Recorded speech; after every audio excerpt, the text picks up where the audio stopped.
There's cognitive behavioural therapy, acceptance and commitment therapy, nature therapy, breath work, psychodynamic. There are actually so many different types of therapy. How do you know which one's right for you? You could try them all, but that might get quite expensive quite quickly. What I wanted to do was speak with different mental health professionals so that you could get an insight into all of these different types of therapy, and then you can decide which one's right for you. If there's a type of therapy that you're interested in, then drop it in the comments and maybe we can interview someone who does it. Today we're going to be looking at outdoor therapy. I'm going to be speaking with the wonderful Sean, who is an outdoor therapist as well as a clinical supervisor and facilitator. Sean is based in the beautiful Glasgow and works with adults, children and groups. He's going to be speaking to us about what his work involves, how does outdoor therapy differ from more traditional therapy, as well as exploring men's mental health and how to train to be a therapist. But before we get stuck in, a quick introduction from me.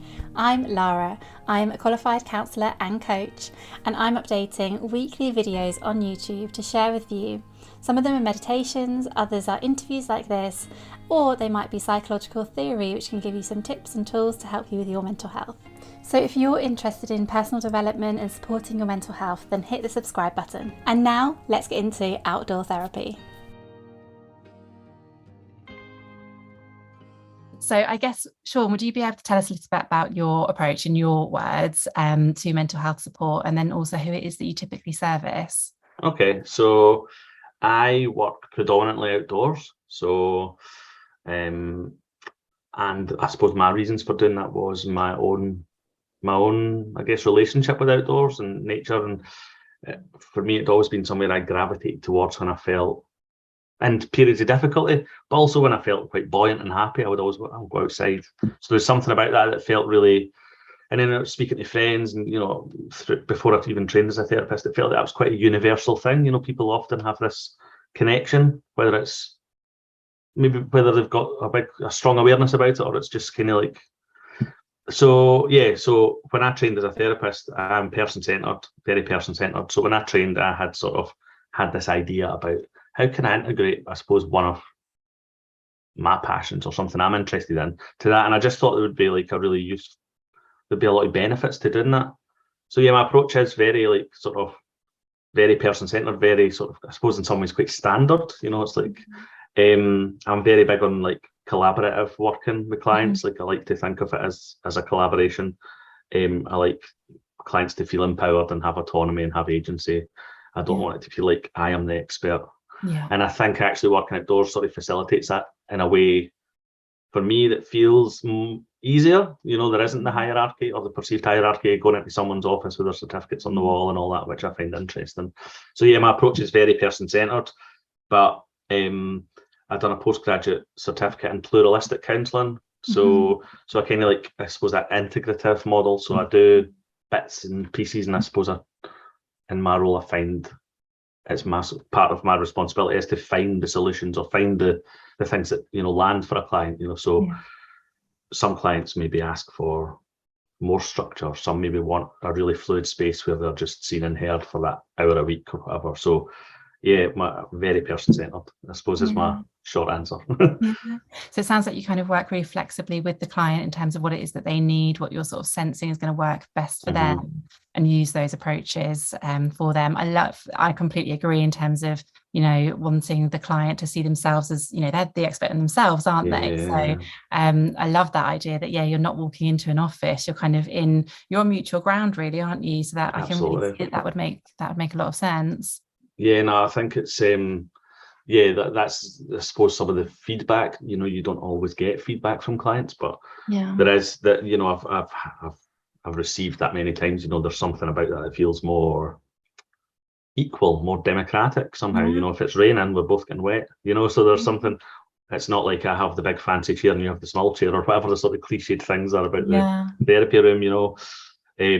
So it feels like an equalizer somehow. That I think, in my experience of doing it, it makes that ability to connect with your client on a human level, like not in a clinical, on a human level, it feels like that's quicker somehow. And I don't have any like science to back that up, but it's just in my experience, that's how it feels. It feels like there's something about both doing the same thing, both being out there, that feels helpful to that process.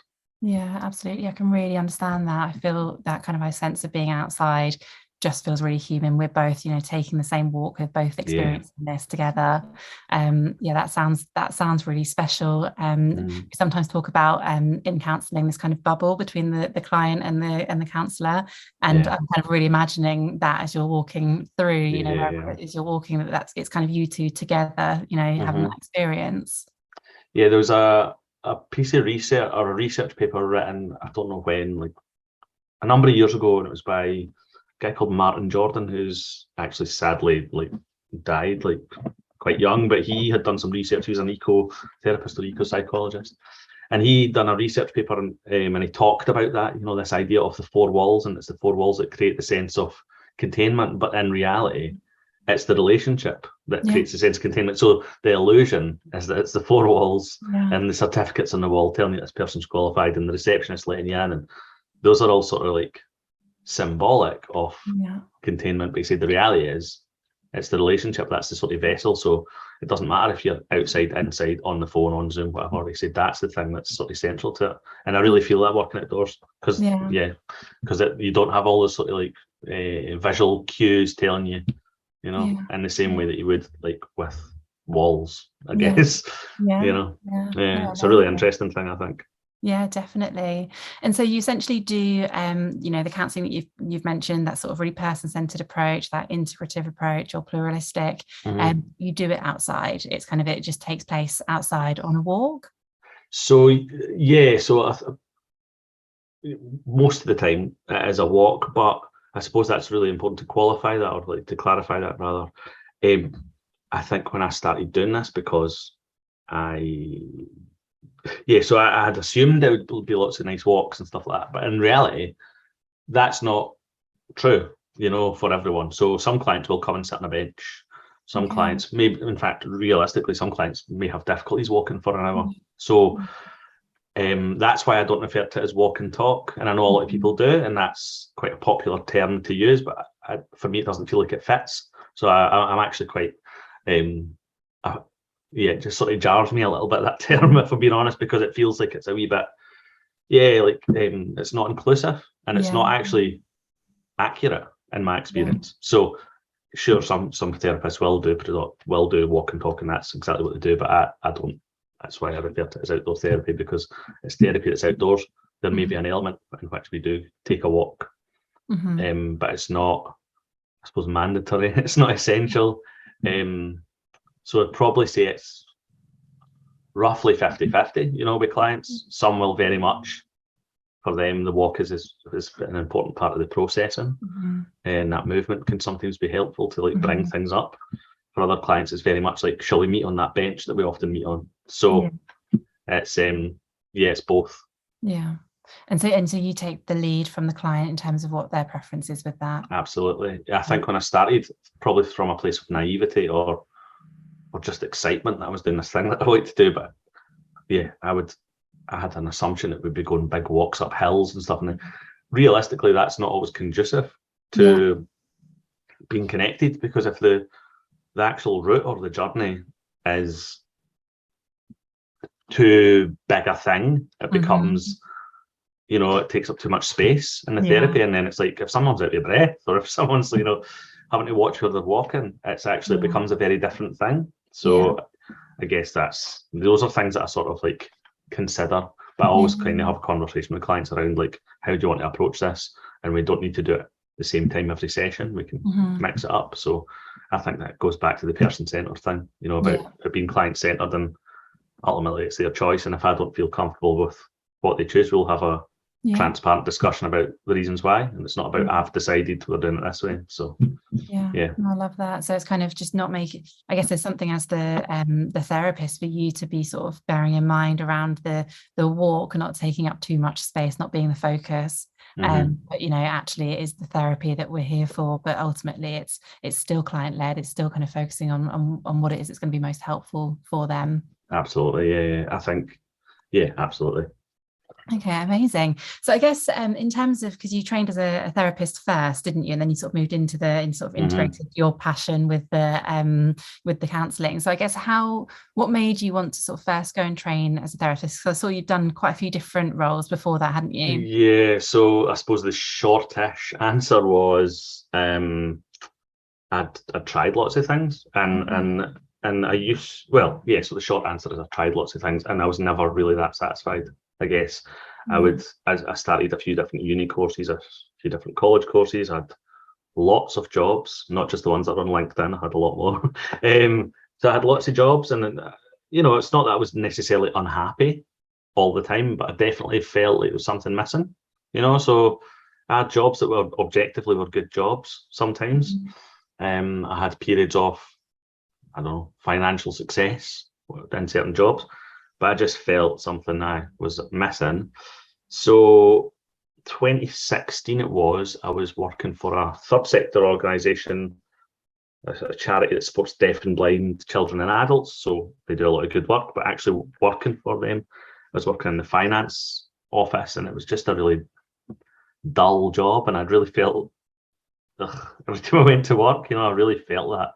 And I was on a family holiday in France, and my work kept phoning me on my holiday, and it just really annoyed me, and really it kind of felt like it gave me this crossroads moment where I'm like, do I accept that as a normal thing and just sort of go along with it, or is this a sign that I need to do something? So a bit of soul searching, some conversations with my wife and my dad mostly, and then I had something I'd thought about before with doing therapy, but I just never thought I'd be able to do it because I don't have a degree or anything. So but so there was always the seed there, and I just took that leap when I got back, and I just decided to go for it. So I guess for me, the reasons for doing it, or the initial reasons, were like I was looking, I was seeking something. But since doing it, I realized as soon as I started the training, it was very quick that I was like, okay, like I get this, because I don't need to pretend to be interested in spreadsheets or or whatever it may be. It's like I can just be me. Okay, I need some training, some structure around that, but like I can bring all of me to the therapy. Like I don't need to like pretend to be something, I guess. And that felt really liberating, and also it felt, and I'm not saying it's easy by any means, but it felt quite easy to begin with, or quite natural. And I was really surprised at how quickly I took to it. And I remember I used to come home from college when I first started, and like saying to my wife Ashley, like, I've done this new thing today, and like I was so excited by not just like what I was doing, but like the possibilities. I was like, like it was the first time I'd really ever done anything that I really, really loved. And in that way, like I'd done stuff that I'd really liked for a short period. I got really excited about things, but I feel like something shifted when I started that training. I guess a bit of validation, actually, maybe like, I'm doing something. I feel like a sort of self-worth thing maybe came through for me. And I guess it sort of was like the fact that like I wasn't academic. Like I know I'm intelligent and stuff, however we measure that, but like I was never academic because I was not interested. Like but then I was so excited, and I was so keen to like write the essays and read the books, and because it was so engaging to me, that stuff. So I guess my reasons were that I was just looking for, it's that whole thing, searching for meaning, isn't it? I was like, and we work a lot, so it's like, to do jobs that were kind of unsatisfying, I could have just kept doing that and probably made more money or had a different life, but I just felt like that was the easy option and not necessarily the right option. And I suppose looking at friends and family, and I suppose my dad in some ways is a big influence. He had a job that he really didn't like, and he's very open about it. He just didn't like it, but it afforded us quite a nice lifestyle growing up. So I think I was about 10 when my dad changed jobs, and it was a big change for the family. We moved to like a bigger house. It was all all those things, but he was very vocal about the fact that he really didn't like work, and he'd come home to work every day just like fed up. And so I think that was in the back of my head, like, I don't want to do that. So I was definitely searching for some sort of like meaning, or some sort of like Yeah, it's interesting, isn't it, that those experiences that you've sort of tied in, sort of seeing your dad, not liking his job, you also kind of having those experiences of just not feeling fulfilled and thinking, that's just not what I want for my future, and kind of Totally. finding that thing that felt really good. When you're talking about that, I was kind of had a big smile. My heart was sort of pounding a little bit, because I completely sort of can relate to that feeling of going onto the course and just feeling so excited by, I think, the really practical exercises and sort of getting to practice stuff. And coming home being like, oh, we did this thing, and how effective it was or helpful it was. Super exciting. And that was like, as a period in my life, so that was 6 years ago, roughly about this time of year, actually, and that's a period in my life I look back on like this great fondness, but also like, it was, I suppose it was a very much like one of those sliding doors moments. I could have done that course and not liked it, and then probably just went back and got a normal job or whatever. But I'd really, and it feels like that's set me on this path, and it's like there's a trajectory which is like, feels like it's continued since then. Because ultimately it's affected how I see myself. So like, and I'm very aware of that. It's like I see myself in a much more positive light because I feel satisfied with what I'm doing. So it's a really big thing for me. Like it feels like it's like, I know we're maybe prone to like hyperbole sometimes, but it does feel like it's like a life-changing thing for me doing that course. It is really challenging when people feel that they're in the wrong job and they can't find that thing that feeds them, and kind of mentioned around your own self-worth. I think being able to do something that you go, I'm actually good at this, I understand it, I see a future in it, that is so exciting, compared to sort of waking up every day and thinking, oh my gosh, I've got to do this again. Totally. I mean, it's really hard. And you see so many like friends, colleagues, well, not colleagues, but friends and family and peers and stuff, like, I guess, like, and I suppose that's quite a normalized thing in society as well. It's like we reward productivity. So it's like, we hold up these values of working hard, working long hours and stuff like that. And it's like, it feels like there needs to be some sort of big cultural shift, but I suppose that's a much more complicated thing. We can try a revolution or something. Amazing. Well, thank you so much for sharing that. It's really insightful, and I think that a lot of people empathize with that kind of feeling of not feeling engaged with work, and actually the impact that can have on our mental health as well, in terms of how we see ourselves and how we feel. I guess going back to the sort of the outdoor therapy that you do, and I guess, what is it that someone who is sort of booking in their first outdoor therapy session, what should they expect, when they meet with you? What would that look like? So if someone gets in touch with an inquiry and just says they're thinking of having therapy, I've noticed you work outdoors, it's normally what people say. I've noticed. What does that mean? So I always offer people a free consultation, just like a really informal chat on the phone or on Zoom, and it gives them an opportunity to ask things that they might feel they need to know before deciding. But I suppose what people should expect is, whatever their understanding of therapy is, whether they've experienced it or not, it's not going to be too much different to that. So actually, like, I think sometimes there is an expectation that it is going to be, this climbing up a mountain and seeing like a beautiful sunrise, and it's like, we don't do that. We could, but the reality is, a lot of the sessions, like I say, are sitting on a bench, or they take place in a small urban park. Some of them do take place in the country parks. But so what they should, I suppose, a client should consider what their expectations are, what their experience of therapy is if they've had it, and just actually, and I think that's part of what's important about having a chat with them beforehand, is I explain that, okay, it's outdoors and there are things that will maybe different, but fundamentally the work that we're doing is the same. You don't need to love the outdoors, because for some people it's a very practical choice. They don't get privacy at home, for example. So I often tell people that, like, the part the outdoors plays in our sessions is down to them, So some people, it will very much be there. So they've got this really positive, almost spiritual connection with outdoors, and that they feel different when they're there, and that can really facilitate conversation and stuff like that. But for some people, it is very much like, I've got a toddler and it's noisy at home, or whatever it may be. So I guess I always make sure I have a conversation with clients, potential clients, beforehand, and I'm really transparent about that stuff. Obviously, people might have their own expectations, but I guess I just make it clear that it's fun. Whatever you think therapy is, or what you're experiencing, it's going to be quite similar, probably.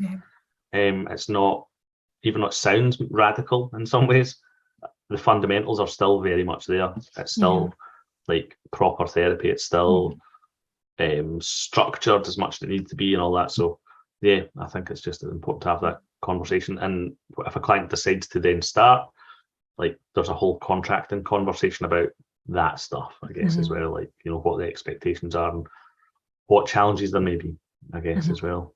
Yeah. Okay.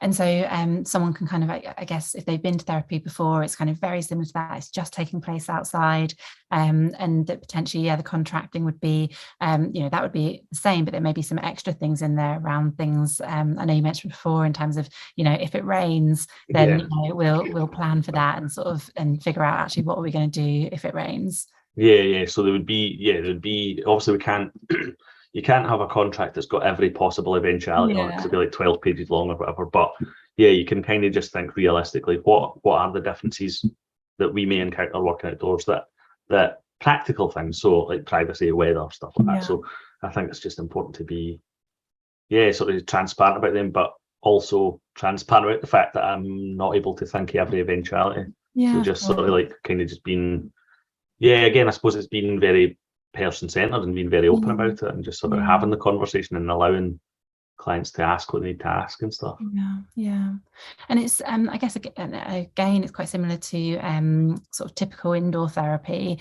in the sense that if you were working in the village, the same town as someone, you would kind of be contracting to agree, if we see each other in the shops, what are we gonna do you want me to respond to you? Do you want us to ignore each other? Do you want me to say hello? So that we're on the same page around what that would look like. Absolutely. So again, it's, as I said at the start, like in some ways it's obviously different in some ways working outdoors, but so much of the sort of fundamental stuff and the sort of like sort of common sense logical stuff is very much the same. So it's not that different, really. It's more about actually, like say, I can imagine someone who feels that actually they don't have that privacy at home to be able to go outside, to be able to have that opportunity to be able to have the therapy, but just have it outside. Or for, like you say, the people who maybe are just more comfortable outside and kind of feel in touch with nature. I guess at that point, do you feel that there's any different impacts that you see from working with clients when they are outside? Do you feel that it kind of opens them up more emotionally? What differences do you see? I guess so in my experience, I feel like there's something about whether it's a walk or a sit session, anything, or a combination of both, that it does feel like there's something about the pacing of the session that I can't always put my finger on it, really, if I'm being honest, but there's something about that feels, and that might be my stuff, it might be my understanding of what's going on rather than it being like a felt thing for the client. But there's something about not having that sort of like confinement, I guess, that feels like quite expansive. And I think that allows, I don't know, like it feels like it allows fluidity and like sort of like, and obviously as part of my responsibility or my role is to like, keep things on track, still allowing clients to go off in tangents and really, try and keep some sort of focus. But I think there's something about working in outdoors, whether it's moving or being stationary, that feels like it allows sort of like a lot of like, I don't know, like thoughts, just to like, and it feels like there's something in the pacing that feels different. We don't have a clock ticking. We don't have, again, I keep mentioning the four walls, but you don't have all that stuff, that can, I'd imagine for some clients can feel clinical or can feel triggering or can feel, it reminds me of something they don't like or whatever. So I think there's something, about the pacing, and certainly it feels like there's much less hierarchy.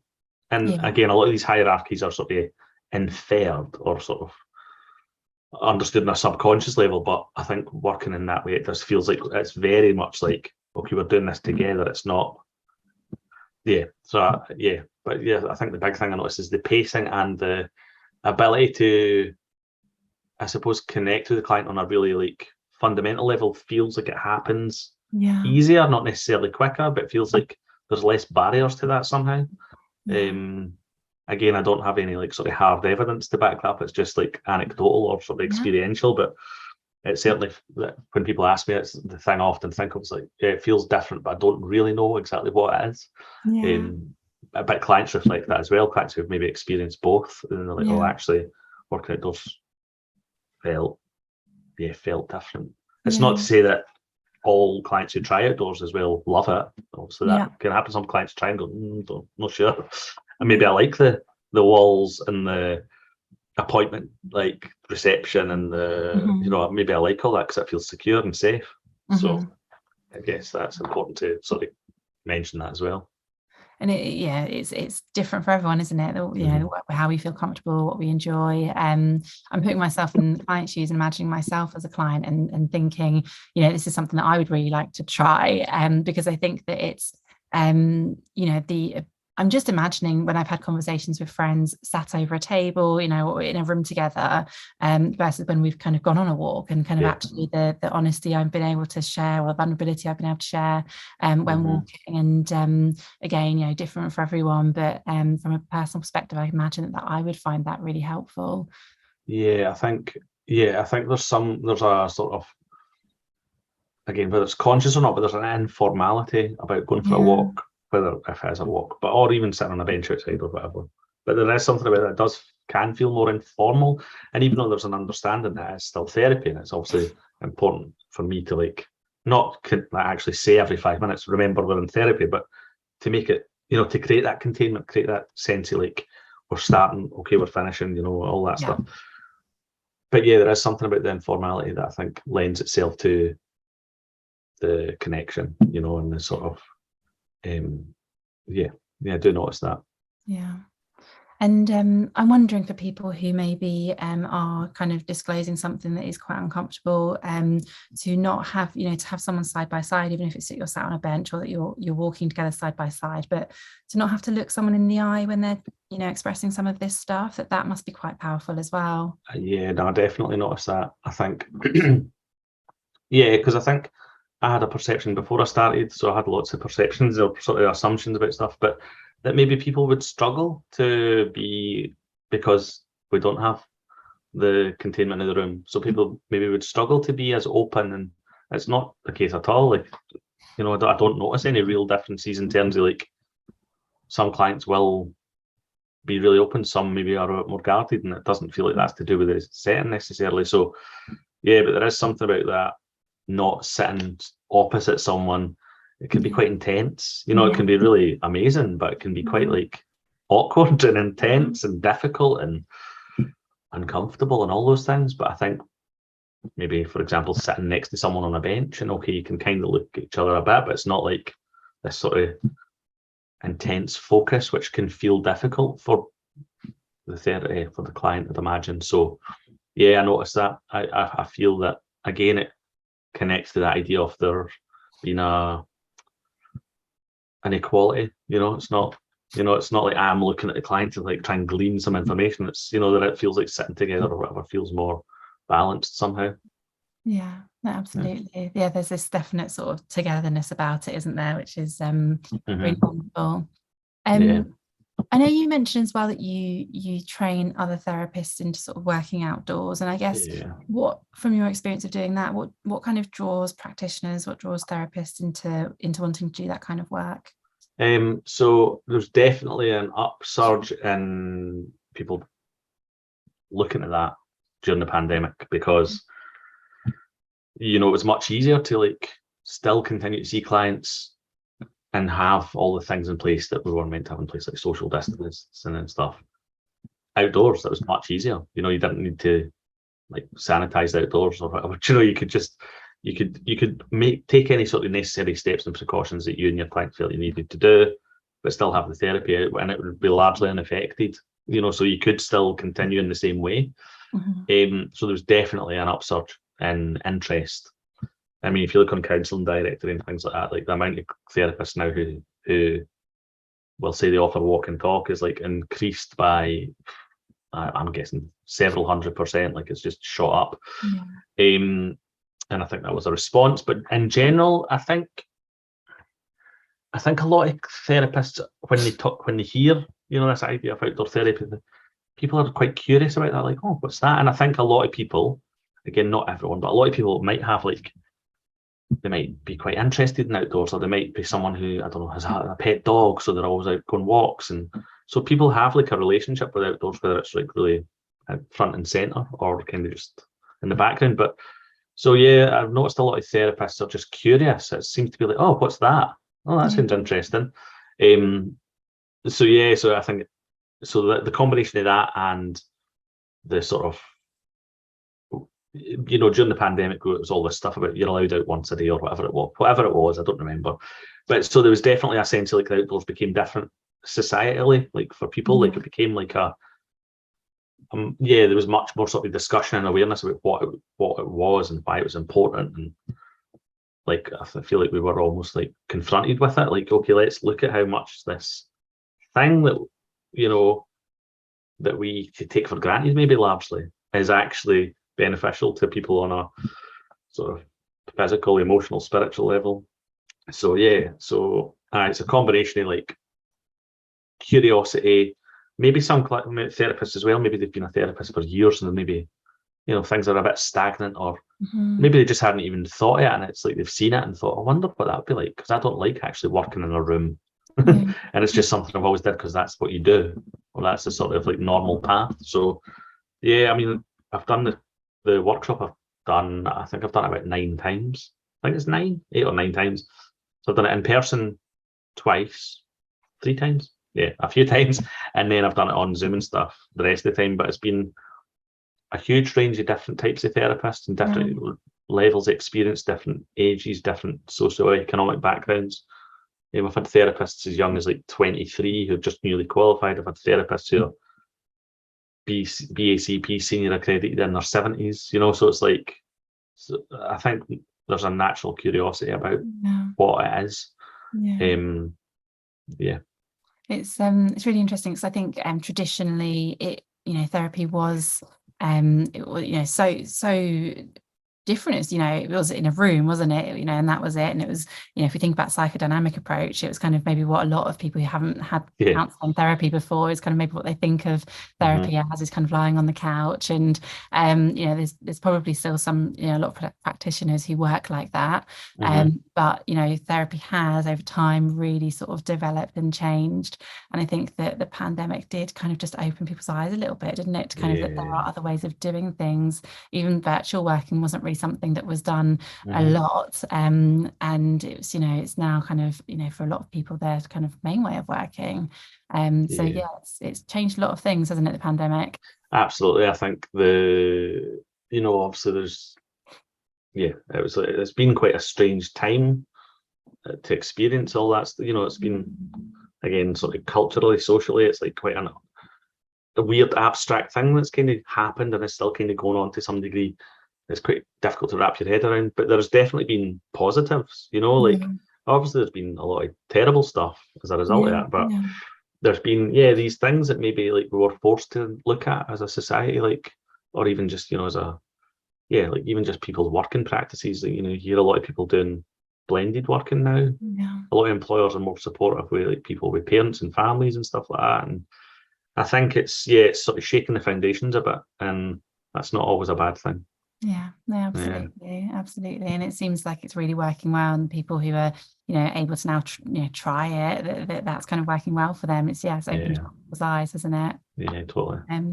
I saw on your website as well that you sometimes do sort of longer sessions, so you might do sort of 4-hour sessions. I guess how did that develop? How do you see that when you're working with someone, how do you see that changes how someone kind of engages with the session? So I do approach that obviously differently, to sort of, although it still is therapy, I do approach it in a slightly different way. So I suppose it's definitely still therapy, but it feels like there's more of a coaching element involved in a session like that. So there would be maybe more sort of pre-planning and a discussion around what we'll use the time and space for, what. So I've had people booking a half day or whatever, and it's been maybe for a very specific thing, I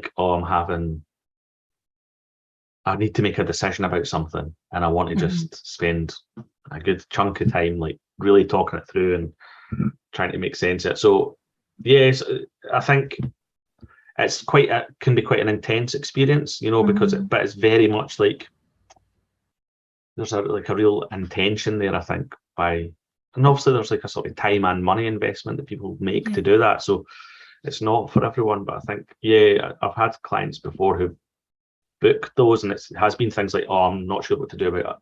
I've got a decision about a career thing, or I've got a decision about whether to move abroad, or, you know, it's often been around like a decision, actually, I've noticed, you know, so people maybe use it.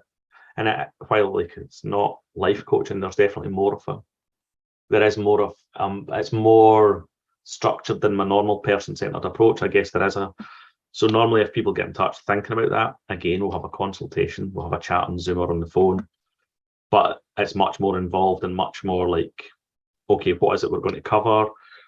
And like even talking about their expectations, and it's not to say if they come for 4 hours, ta-da, you know, it's not everything's fixed or whatever, but it's been a lot of people who, and more sort of professional decisions sometimes as well. So maybe maybe it does feel more like coaching in a way, but I've also had people who have been clients and they've maybe had weekly or fortnightly sessions and then just been like, do you know what, I'm going to try like something different. I'm going to try a half day or try 2-hour session or a 3-hour session and just see. And again, like obviously there's a huge amount of variables, but I think there's something about having that time that feels like you can go to. So in some ways it's structured, but also if people are just wanting a bit more extra time, there is that sense of like we can kind of go anywhere, you know, like we've got time to, because sometimes in a session, and you'll notice this and what you do as well, like sometimes a client will think of something with 5 minutes to go and it feels like, oh, I've got this. And it's like, well. So I think it allows like just this 4 hours is a long time. Yeah. You know, and I suppose one other thing that is a little bit different about those half-day sessions is it the sort of walking element.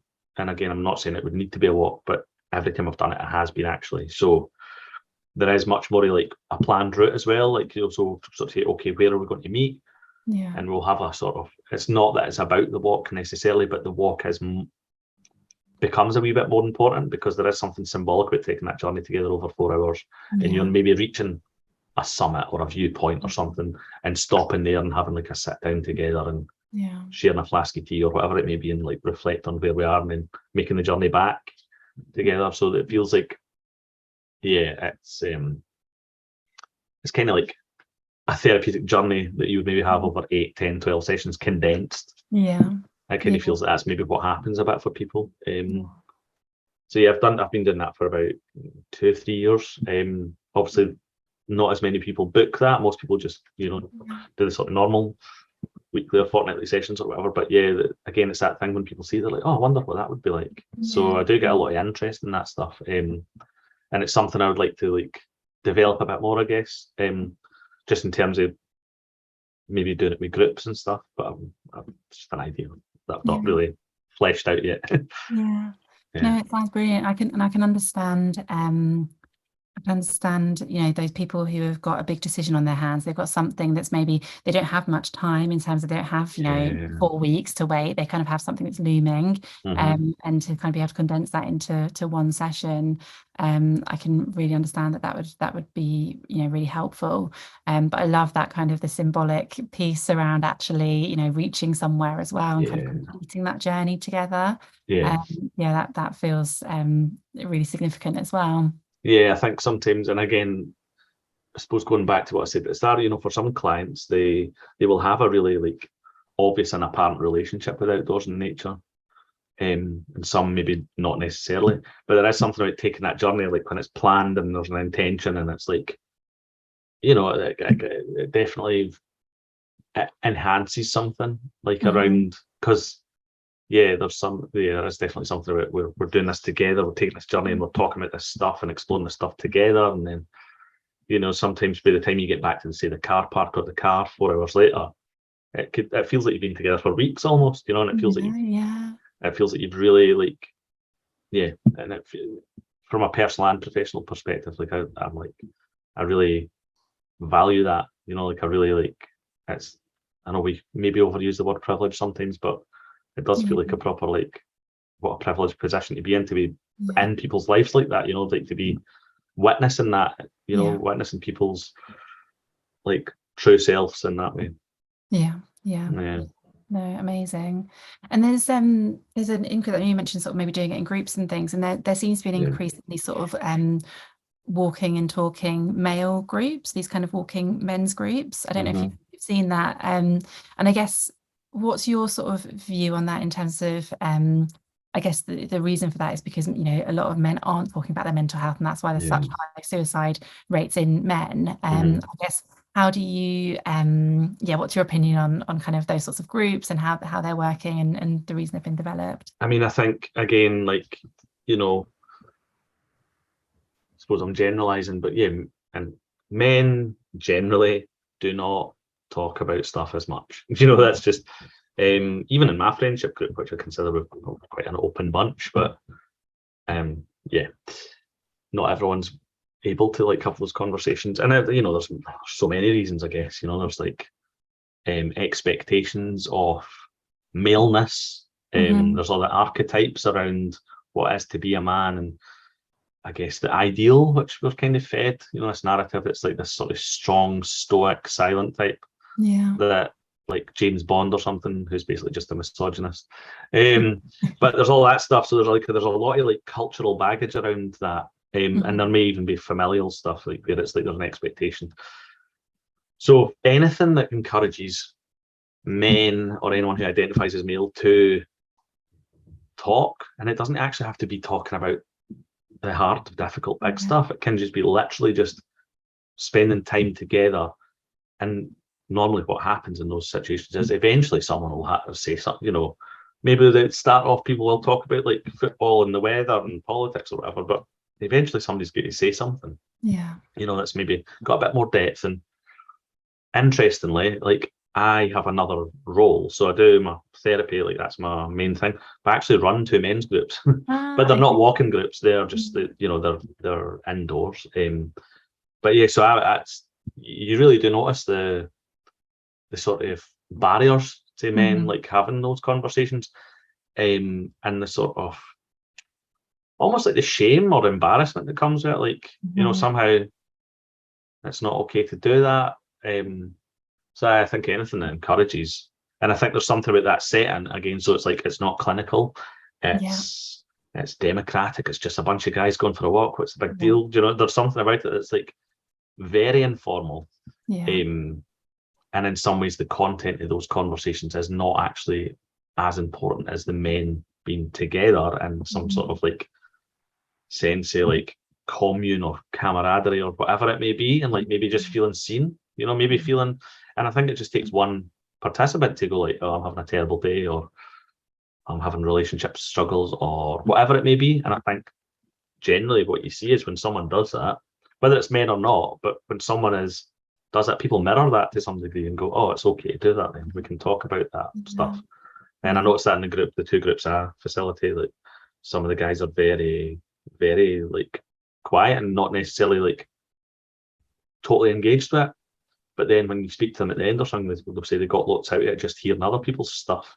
So I think anything as a society we can do to encourage that is obviously like hugely important. Absolutely. It's, you know, really breaking down that taboo, isn't it, of us, you know, men specifically kind of talking about their mental health and being vulnerable. And I can that comment that you said around someone who's maybe quite quiet in those groups still taking so much away from it because they're just seeing people be vulnerable, seeing that that's okay. And I guess that's, you know, why group therapy sometimes is so helpful, is because we're kind of seeing people role model things that maybe are quite challenging for us, but we're kind of then starting to learn that that's okay, and, you know, how can I do that in a way that would feel right for me? And, you know, that might just be the thing that allows them to start being open about something that they're going through. Absolutely. It feels really special. And I think, I suppose in the role I have, and I'm not elevating myself to some sort of like guru status or something, but there's something about, there is a certain sense of responsibility. Like, you know, I don't have to practice what I preach 24/7. I'm still human. I'm still going to do things that I don't feel good about, or react in ways sometimes that I don't like, and maybe sometimes not be as open as I like, or whatever it may be. But I think there is and it's not a responsibility that's been thrust upon me. I've chosen to feel a responsibility, I guess. But like, you know, like, I mean, I'm a parent. I've got an almost 3-year-old son. Like, I feel a really keen responsibility about that. You know, like, not just because he's a male, but just in general. Like, okay, I need to show that it's okay to do all those things. So those men's groups I facilitate, I very much participate. You know, I have this role where I'm facilitating, but I take part. I'll share my own vulnerable stuff. And I think there's something about that. I think there's something about being in some sort of public facing role and being a therapist, and like, if you're on social media and stuff, it's easy to just present all the good shiny stuff, but actually being real and being like transparent about that stuff, I think it is. You don't know who's going to see that. And I think there needs to be a balance for people. Like, I don't feel like a responsibility, like I have to do it all the time, but I'm also very conscious of what I put out there as well. Because like, you know, but I am very comfortable being vulnerable. And I sometimes think that like I'm quite lucky in that way. You know, like I think it's never felt overly challenging, and I don't necessarily know where that came from. I mean, my dad is what you'd expect, a 63-year-old guy. Do you know, he's like, he'll sometimes talk about stuff, sometimes he won't. My granddad, my dad's dad, is interestingly very much like a male archetype. Like, he was in the war, he was big, tall, barrel-chested guy. He liked drinking pints, you know, all those things, but he would cry at films.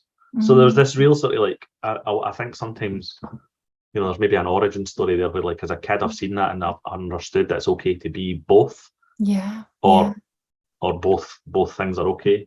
So I think I've maybe, like, because my brother's very open with his emotions as well, even though he's much more classically sort of male stereotype than I am. Like, you know, he's quite, but he'll cry at films, he'll cry when his dog cuddles him or whatever. So I think there's something about being vulnerable that can be scary for people. And I think, sorry, I'm going off on a sort of tangent here, but I think sometimes the narrative about it being brave for men to share and stuff is counterproductive, because I think it can be brave and it can be a challenge, but I think for that to be the standard narrative that's presented, we're basically saying that it's hard.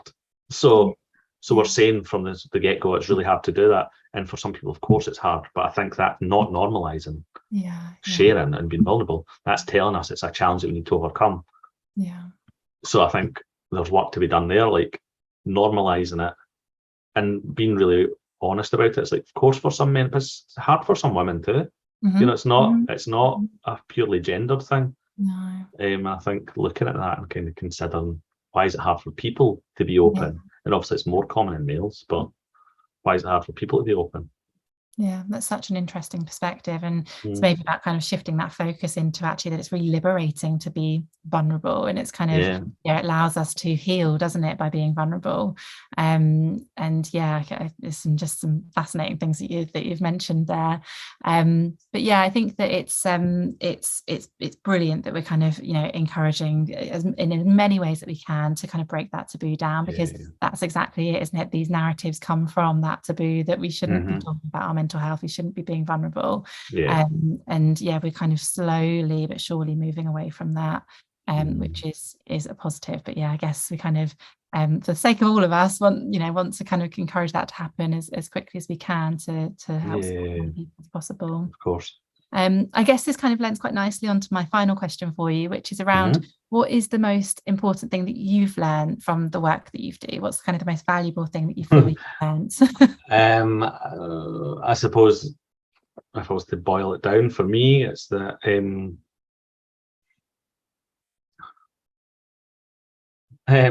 like all the stuff that I used to think that matters, you know, money, car, nice house, whatever it would be, whatever these things would be, they can feel like they matter.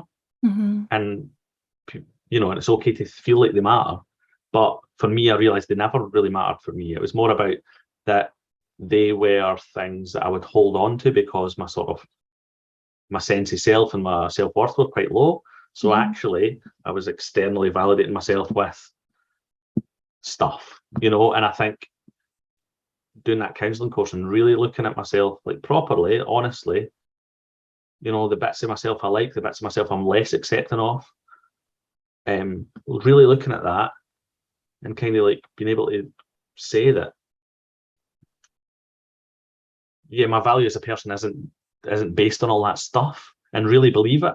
So I think for me the biggest learning point has been that I love what I do, and I feel very grateful that I do it, and I feel this sense of privilege, and I feel lucky because I'm like, I hardly work any hours, and I know that's not everyone's reality, and I really feel that stuff, but I also know I deserve all that. And it's not to say people who don't have it don't deserve it. I think we all deserve that, whatever that is. We deserve that happiness, and I think that's what I've really learned is like, and I think my dad has inadvertently been like a really like weirdly positive influence, you know, his sort of just feeling fed up all the time and really seeing like the sadness in that, and seeing like, you know, just like it being quite, just really feeling for him, you know, like that, and also understanding the pressure that he was under because we had a nice lifestyle that was because of the money he earned. So he's felt this pressure to let us have that lifestyle, continue to have that lifestyle. So yeah, like, and just sort of like, I suppose it's so my value as a person is not because of those things. My value as a person is not quantifiable. It's just there. Like that's, you know, it exists whether I'm a good counsellor or unemployed. It's still the same. And I think for me that's been a really big thing, like just to be able to look at myself.